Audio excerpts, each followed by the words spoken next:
Hello and welcome to TIA Now, reporting from the guest house at Nest headquarters in Palo Alto, California. And welcome to this discussion of connectivity infrastructure for the smart living environment. Here to help us better understand what's involved are Will Barkas, Senior Technology Analyst at Orange, and Anton Monk, Vice President of Strategic Alliances and Standards at Cohere. Gentlemen, thanks very much for joining us. Thanks for having us. Would you please just introduce your companies briefly and tell us about that, Anton? Sure. I'm with a startup in Silicon Valley, and we have developed some fundamental wireless technology that we're proposing into the 5G standardization effort, standards organization called 3GPP, which most people have heard about. And what we do is really enable the massive increase in spectral efficiency that people are looking for, and I think we'll talk a little bit about in the coming 5G wave. Cool. Yeah. So I work for Orange, a leading global telco. We have about 270 million customers in 29 countries. We're based in France, but we're in 19 countries in Africa, for instance. And we also have an Orange Business Services brand that does kind of enterprise IT and communications, where, among other things, we sell smart cities solutions and kind of M2M, Internet of Things, machine-to-machine communications. So mostly in the Middle East, North Africa, and France. So I actually lead our smart cities kind of portfolio at our Silicon Valley Innovation Lab, Orange Silicon Valley. We're really interested in what's going on in Silicon Valley. There's all this mythology around innovation happening here, but it actually is really true. There's a lot of stats you can back it up with. But we want to know what's going on, who's doing what, interesting things, like what startups are doing cool things, what are the interesting use cases, interesting business models, kind of more of the innovation side of things, I guess. The other hat I have is a morning a week I spend as a volunteer technology advisor to the Mayor's Office of Civic Innovation in San Francisco, where I work with the Chief Innovation Officer, Jay Nath, primarily around strategy and implementation of smart cities and Internet of Things for San Francisco. So what does that mean for San Francisco? And so I do that, I guess, a morning a week, so I can kind of wear both those hats in this conversation. Great. Well, thanks for that, both of you. You just finished a session here at Nest at the TIA workshop on smart communities. So I'm going to start from the very top and ask both of you to give us your definition of a smart city. Anton. Okay. Well, as I said, we're an infrastructure provider, but we still get to see different things happening in the smart cities community, especially the applications that are driving requirements for infrastructure. So from my perspective, I see many different applications, but a lot of people talk about diagnostics when it comes to smart cities, and certainly that's one aspect. Sensors everywhere that allow a city to better monitor its assets and what's happening with the population. But I think those sorts of things have been around for a while. What's more interesting is what enables a city to dynamically adjust services based on demand, to dynamically adjust traffic, to dynamically adjust parking. Those are some things that are already happening in San Francisco and some other communities here. Parking meters that talk to each other, that set pricing based on market rates. Right, what percentage of spaces are available? So that's a great example of something that's already been deployed. But the fundamental requirement for making this all happen is, of course, at the infrastructure level, whether it's IoT, device connectivity, very low data rate, or very high data rate. For example, information sensors, video sensors embedded in traffic, in lights, in street lights that are going back to data centers that allow massive amounts of processing to see what's happening in real time. And Will. Yeah, it's an interesting challenge. I mean, I think everyone has their own definition to some extent. As David mentioned on our panel, the International Telecommunications Union did a sort of study of this, and they found over 100 definitions, of smart cities, and then added their own to the mix. I guess, not to speak for Orange's, official point of view on this, but just to give my kind of thoughts. A smart city, so it's a term that's been around for a while. I think it's gone through waves of sort of love and hate among vendors as well as cities and various levels of understanding and all these things. So it's very complicated, but it kind of boils down to it's a locally defined idea, right? It's a locally defined idea based on the community needs in that city or community. It's also based on local political priorities, and so I always like to say when I start off talking about smart cities with people, like why we're even talking about it is, the world population living in cities is projected to double by 2050, according to the UN. That's 2.5 billion more human beings living in cities with, demands for services and access to opportunity, right? That is, how do we do that, period? But how do we do that in the face of climate change and other issues, just, our water systems, our energy systems, transportation systems? It's a giant challenge. So I think the idea of smart cities is an idea to address that. And the idea is something around, it's a mix of, kind of modernization and digitization, kind of old school, just IT, really kind of continuing to be applied to real problems. It's also a mix of civic innovation, so figuring out procurement issues and the request for proposal issues and just city hall silos, for the power, old school power structures, and so some of it's old school public policy kind of challenges, and a little bit of it is about new ways of collaborating. I also like to boil the definitions down to data, connectivity, and collaboration. I think one way of thinking about it is having those three kind of broad buckets. It gets you toward a smart city. And the last thing I'll say is my own personal vision of what a smart city is, and this is probably going to be 50-year out vision, is it's a truly evidence-based policymaking setup. I mean, whether that's automated systems that are taking amazing, capturing digital information about the physical world and then doing, AI and big data analytics to then take some action in the world, or it's just, being able to randomize control trials in a city context and learn and, move from the art of policymaking to an actual science of policymaking. To me, that's really the exciting vision of smart city in the long run. But in the near term, it's got to have the infrastructure, the connectivity. You can't do it without connectivity. Yeah, I would add that at least the initial applications have to be driven by what benefits the citizens, because you're going to face all kinds of barriers. We see it locally. People are resistant to change in many communities, so there has to be direct benefits to the citizens of the community. Yeah. There has to be potential benefits, cost savings, or financial benefits directly to the city. Those things speak very loudly when it comes to rolling out new initiatives like this. Yeah. When you think, maybe Anton, I'll ask you this question. When you think about the, and we'll jump in, of course, but you can't answer the same question. But if you think about the combinations of technologies required to make a city smart, what are they? What are the, just in broad strokes for the audience, what are some of the combinations of technologies required to make a city smart? Well, there's a lot of talk in the last few years about 5G, which means a lot of things to a lot of different people. There's also a lot of hype around 5G, but before getting to some of the hype, 5G, of course, is about improving spectral efficiency. That's one aspect. That's when 5G world we call that EMBB, Enhanced Mobile Broadband. But there are two other legs to this three-legged stool. And one is what they call massive machine-type communications, and that's really the IoT piece. And that's also crucial for connectivity of all kinds of sensors and devices, not just in cities, but in industry. And then there's ultra reliable communications, so things like car-to-car, car-to-infrastructure. So part of those are unrelated directly to cities. Some of them are just safety-related, autonomous driving communication, for example.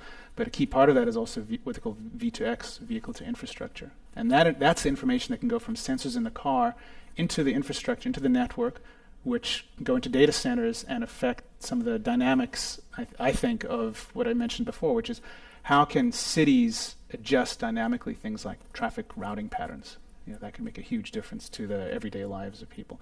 So all of that comes down to infrastructure and connectivity, and those are the different pieces of 5G. People usually think of 5G as just everything's faster and better, but really it's about different use cases, different verticals.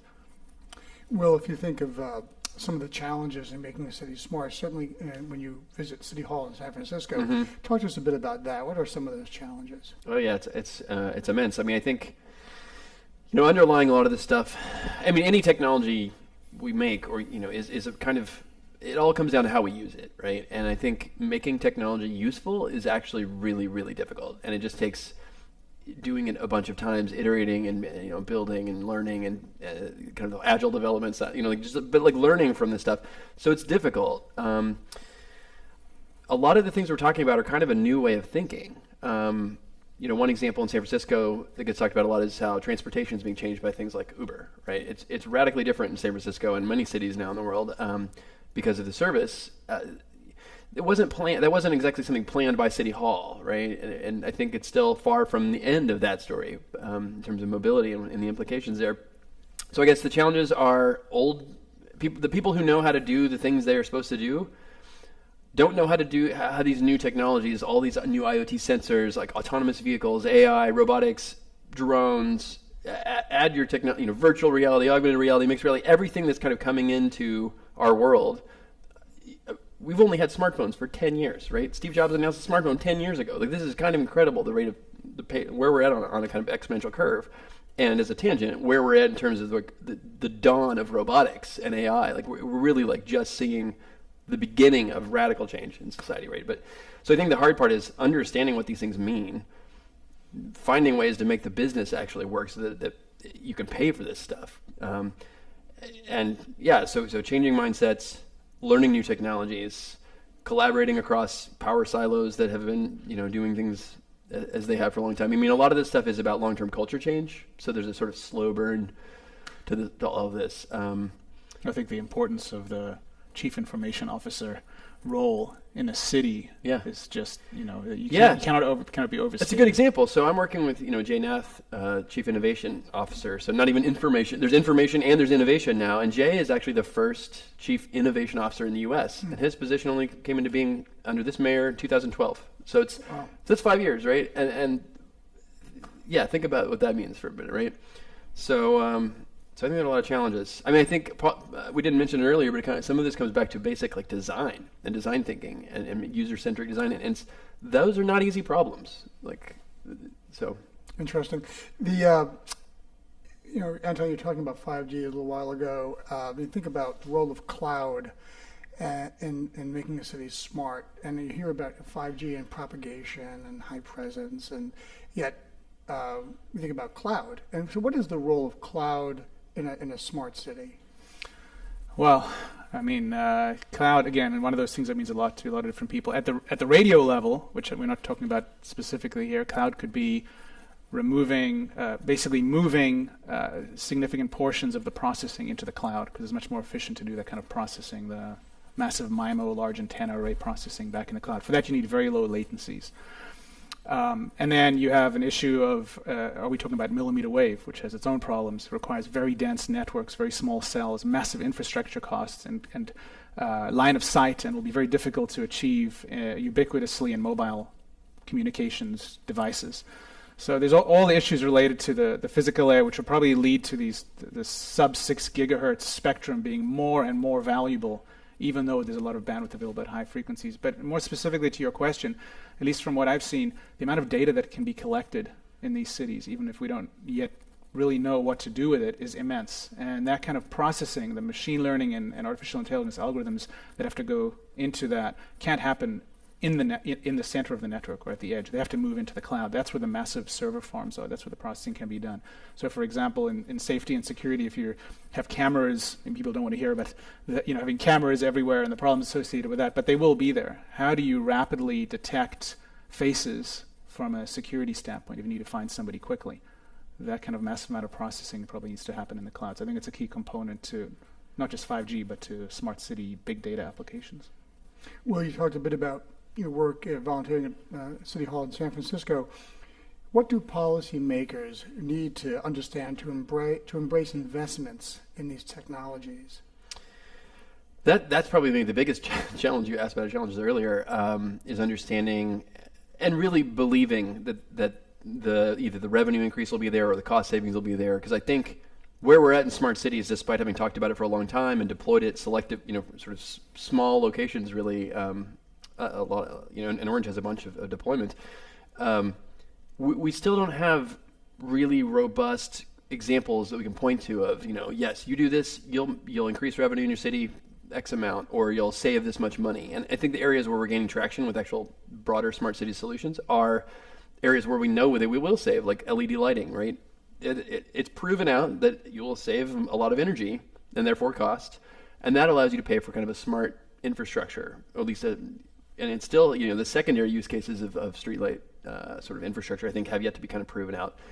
But, the decision makers know the technology has proven itself well enough that moving to LED lights, it's not magic. You're going to save money, right? So I think finding ways where where you pay for these deployments that are proven and trusted is the kind of the key. And I think at least in the United States, the sort of fiscal climate is a lot of these deployments really have to be revenue positive for the city. They can't, the city's not, there's just not an appetite among voters to take on huge infrastructure investments in a lot of cases, especially about the sort of newer infrastructure, right? I mean, we have a lot of roads and bridges we need to repair still, let alone deploying like Internet of Things, wireless that no one really even knows, knows about, or other or 5G. I mean, everyone wants these things, of course, if you really ask them what they can do with it, but they're not going to pay for it up front with a bond or something.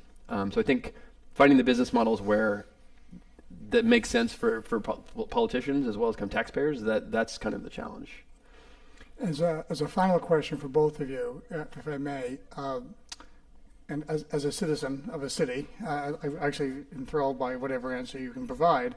How will citizens know they're living in a city that is smart? Anton? Probably with new applications. I mentioned the one that is most obvious and it affects probably just about anyone, parking. This is not a very smart application, but in the scheme of smart things, having parking meters talk to each other, you wouldn't have thought of a situation like that 10 or 20 years ago. But in fact, where I live in Palo Alto, where there's significant initiatives looking at smart city applications, they're looking at parking right now downtown. How to try to solve the parking problems in downtown Palo Alto. Lots of people want to travel there. So I think it'll start with small things that are easily visible to people. Because again, you have to convince the citizens that they should approve something that's going to initially cost money, but ultimately will bring benefits to them directly in terms of ease of life, or bring money or savings directly to the city. Yeah. I mean, this is a hard one because really the problem is a truly smart city. The problems start disappearing as opposed to saying, radically new services that pop up. It's something like, parking is not as much of a problem as it was before, or getting from A to B is easier, and maybe my tax bill is getting lower, or you just stop noticing that like, oh, I can't get connected here. My phone doesn't even work. Like, right. I think a lot of ways it's just sort of removing problems, and so maybe people don't see that as much. So it is a little bit of a challenge, right? Great. Well, gentlemen, thank you both for joining us today. Thanks, Joe. Oh, yeah. This is fun. Thanks.